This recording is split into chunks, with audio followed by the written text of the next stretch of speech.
اپنے بچوں کو، کل میری بیٹی ہے، مجھے کہنے لگی، وہ کہنے لگی ابو میری بیٹی چھوٹی بچی ہے 4 مہینے کی، اتنی بیمار ہے، اس پہ دم کر دے۔ میں نے کہا میں دم کر دوں؟ میرے دم سے کچھ نہیں ہو رہا، تو نے کیوں نہ اس پہ دم کیا صبح؟ میں کہا میرے نبی صلی اللہ علیہ وسلم نے یہ فرمایا ہے۔ اس کا مفہوم یہ ہے کہ جو باپ اور جو ماں اپنی اولاد پہ جب بھی نظر پڑے، ایک دفعہ نہیں، جب بھی نظر پڑے تو کیا کہے؟ ماشاء اللہ لا قوت الا باللہ اشہد ان اللہ علی کل شیء قدیر۔ یہ دعا اگر ماں باپ اپنی اولاد کو دیکھ کے پڑھ لیا کریں تو اولاد کبھی بیمار نہیں ہوگی۔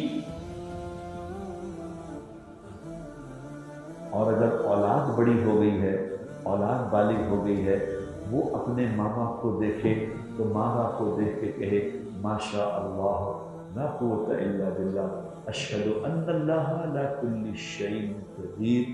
اگر اولاد اپنے ماں باپ کو دیکھ کے یہ دعا پڑھے تو ماں باپ کو بیماری سے اللہ بچائے۔ میں نے کہا کیا دم کراتے ہیں؟ اور دم کیا ہوتا ہے؟ چھوڑو، اللہ کے نبی نے دم بتایا کہ یہ دم ہے، جو اللہ کے نبی نے بتایا اس سے بڑا بھی دم ہے۔